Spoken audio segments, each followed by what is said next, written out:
날마다 묵상 최호진 목사입니다. 4월 6일 화요일 요한복음 21장 1절에서 14절까지의 말씀 묵상을 함께합니다.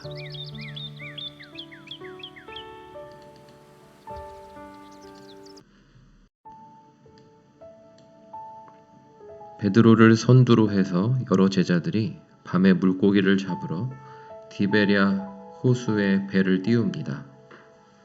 밤낚시를 하면서 애를 쓰지만 그 옛날 예수님을 처음으로 따르게 되었던 그때처럼 물고기가 한 마리도 잡히지 않습니다. 동이틀 무렵 물가에 한 사람이 서 있는데 그가 누군지 알아볼 정신은 없습니다. 그런데 그 사람이 그물 내릴 곳을 알려줍니다. 그물을 내려보니 물고기가 너무도 많이 잡힙니다. 이에 예수께서 사랑하시는 제자라고 표현하는 요한이 바닷가에 선 사람이 예수님인 것을 알아봅니다. 과거에 예수님께 똑같은 상황에서 제자로 부름받았던 베드로가 예수님이라는 소리에 얼른 겉옷을 두른 후 물속으로 뛰어듭니다. 죽으려고 뛰어든 건 아닌 것 같습니다. 잠시 후 베드로는 얼른 물에서 나와 물고기가 가득 잡힌 그물을 끌어올립니다. 그러나 순간적인 부끄러운 감정을 주체할 수 없었습니다. 예수를 모른다고 부인하며 도망갔던 자신에 대한 부끄러움과 자책의 감정이 예수가 바로 곁에 오셨다는 말을 듣고 복받쳐 올라왔습니다. 예수님은 호통치지도 않으시고 꾸중도 없이 밤새 고생한 제자들, 예수님의 부활을 제대로 이해하지도 확신하지도 못했던 제자들을 위해 조반을 준비하십니다.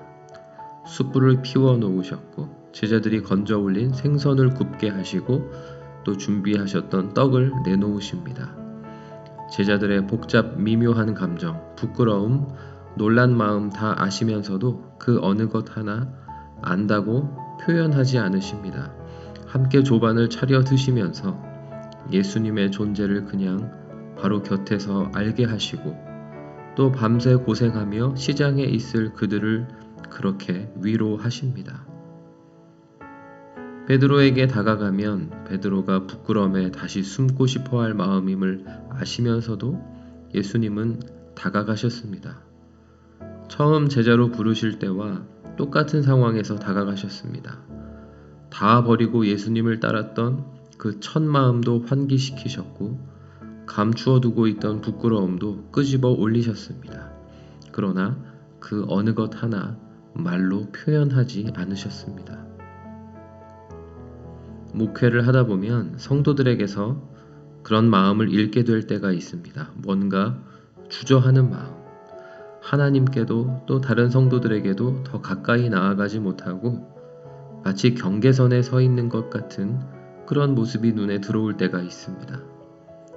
봉사는 열심히 하는데 속마음은 감추고 있는 모습이 눈에 들어올 때도 있습니다.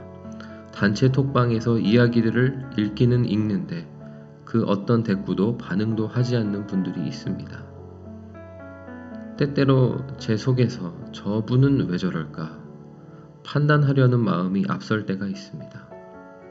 그러나 오늘 베드로와 예수님의 모습을 보면서 그렇게 판단하려는 마음을 내려놓고 주님의 방법, 주님처럼 위로하고 사랑할 방법, 주님처럼 다가서는 방법을 배워야겠다는 묵상을 합니다.